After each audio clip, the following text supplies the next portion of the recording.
candidate up is Donald Mottern. He is the Democratic candidate for Alabama State Senate District 11, representing communities across St. Clair, Talladega, and Shelby counties. Born in Mobile and raised in the Birmingham suburbs, Donald graduated from high school in Alabaster before earning his bachelor's degree, along with 2 minors from the University of Alabama in Tuscaloosa, and he has lived in Tuscaloosa, Birmingham, and now calls Shelby County home.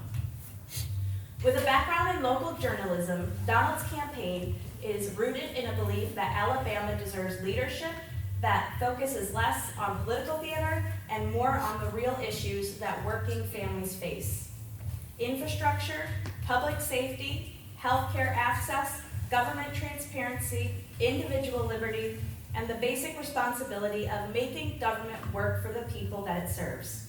He has been a vocal advocate for a mandatory statewide dam safety and inspection program, stronger protections for immigrants, expanded transparency in law enforcement, protection of civil liberties, expanded health care, and new revenue streams that can strengthen Alabama's future without placing more burden on our working families.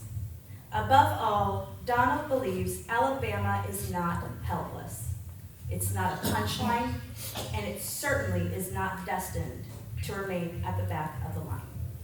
Please join me in welcoming up Donald.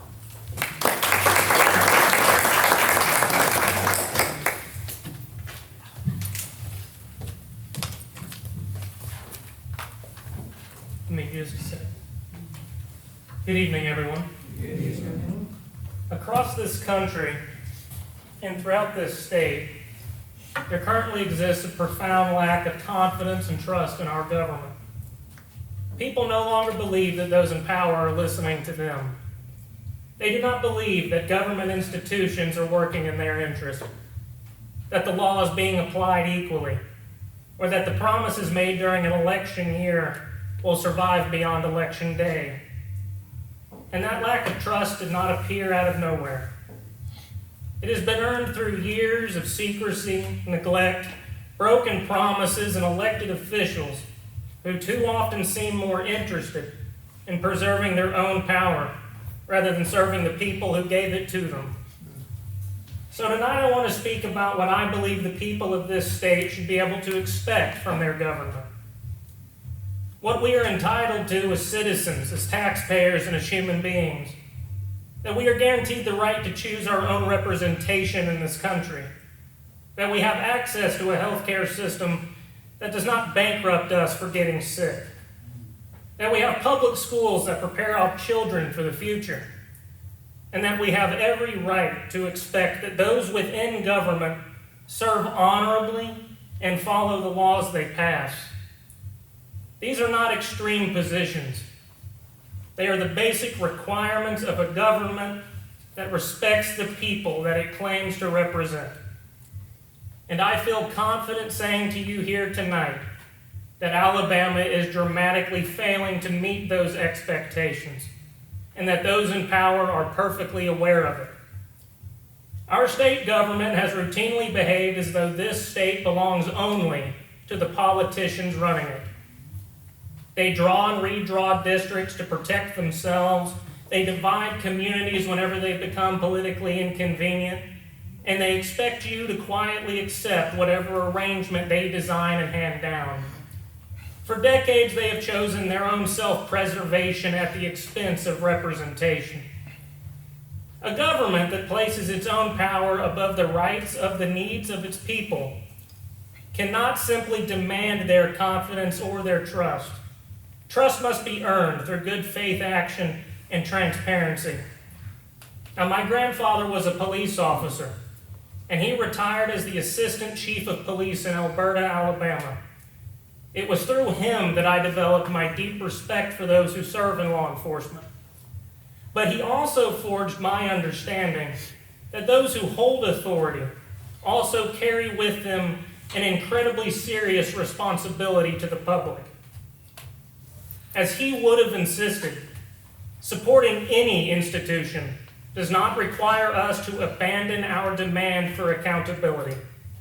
In fact, that is what gives our support its meaning. It is accountability not unquestioning loyalty that protects the foundation of the law, preserves the public's trust, and defends those who serve honorably. And the greater the authority an institution holds over the public, the greater its obligation to exercise that authority is openly and responsibly. That is why no law enforcement officer should ever conceal their identity from the public while carrying out normal duties.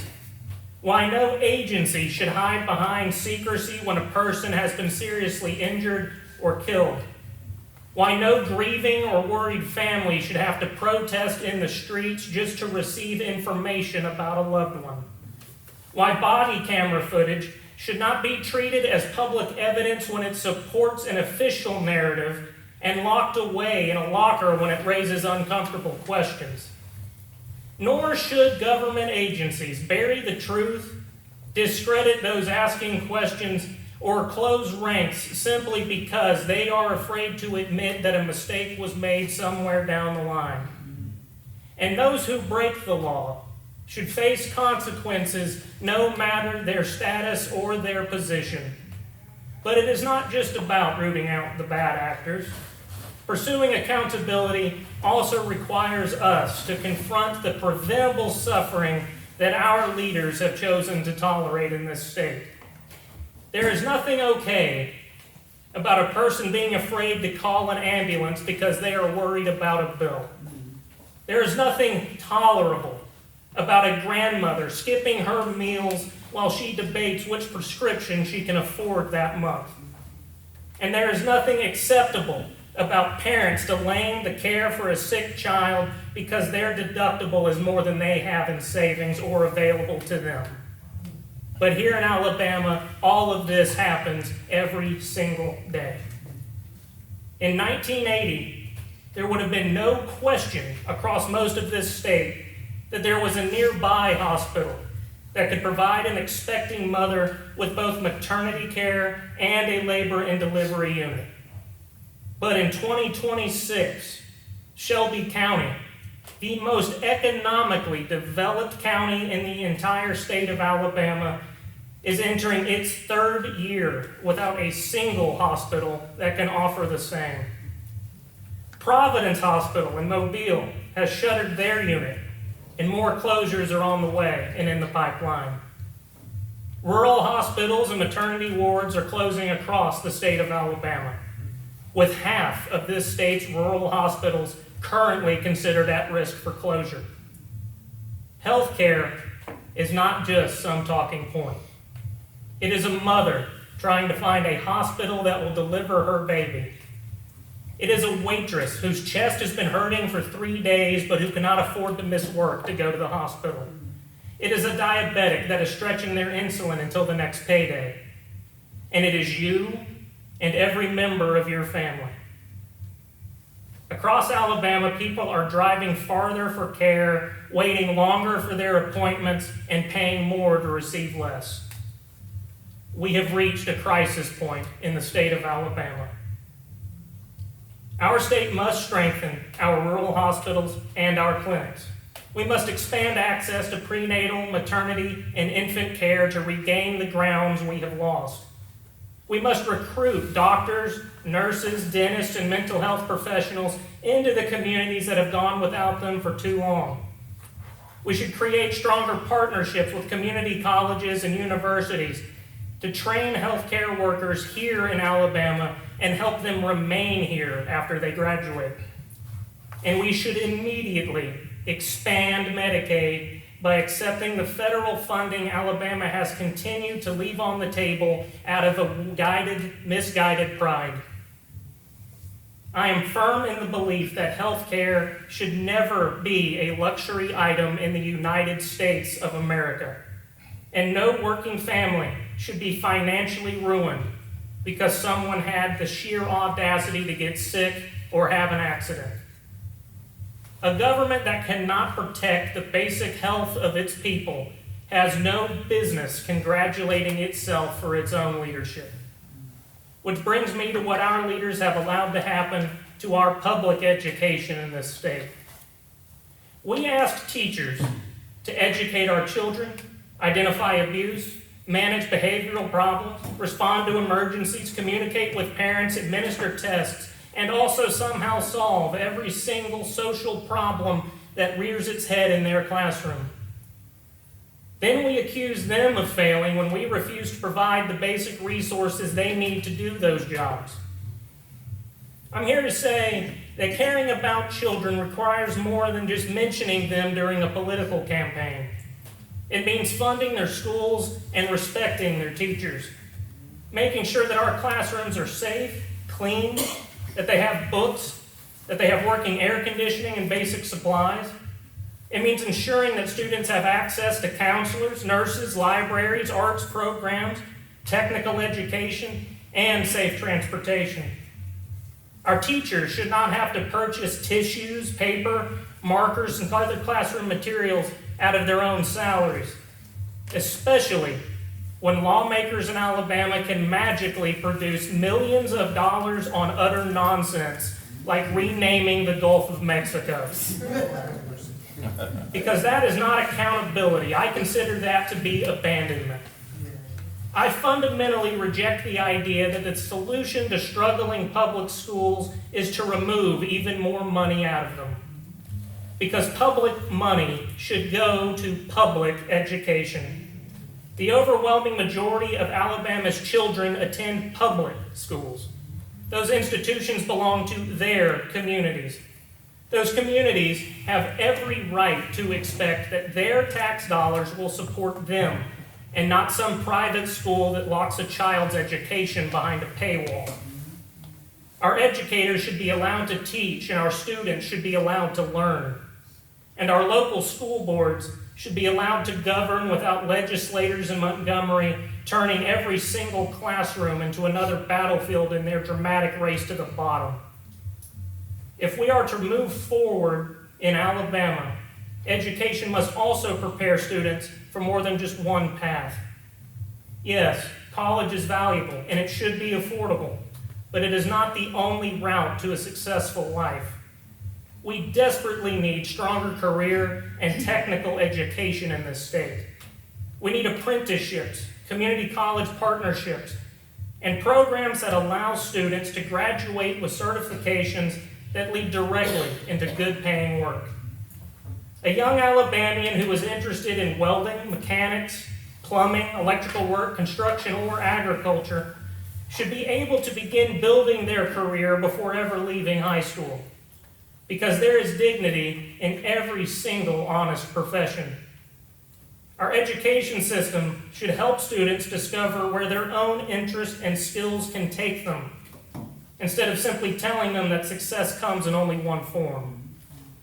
Strong public education has been proven to lead directly to economic opportunity. But we must be honest about what economic opportunity means for Alabama. It cannot simply mean giving a large corporation millions of dollars in tax incentives or paving over a park to drop in a data center. Our economy should work for the people who already live here. It should work for the small business owners trying to keep the lights on and the farmers facing their rising costs. It should work for the mechanic, the cashier, the truck driver, and the construction worker. It should work for young people who want to remain in their hometowns but who cannot find a job that pays enough to build a life there. It means supporting small businesses rather than writing policy exclusively for whichever corporation can afford the most lobbyists. It also means developing new industries and new sources of revenue, instead of returning to the same exhausted answer whenever this state decides it needs money, which has been to cut services and ask you and working families to carry more of their burden. We should be pursuing advanced manufacturing in the state of Alabama. We should be pursuing medical research, renewable materials, and infrastructure development, as well as responsible agricultural industries, especially in regard to cannabis and hemp. We should adopt a lottery in the state of Alabama, and it is through these avenues that we will find the future we deserve as citizens of the state of Alabama. Now, with all this being said, your rights, affordable health care, education, and economic opportunity They're not separate subjects. They are all different parts of the very same promise. The promise that the government is accountable to you, the people.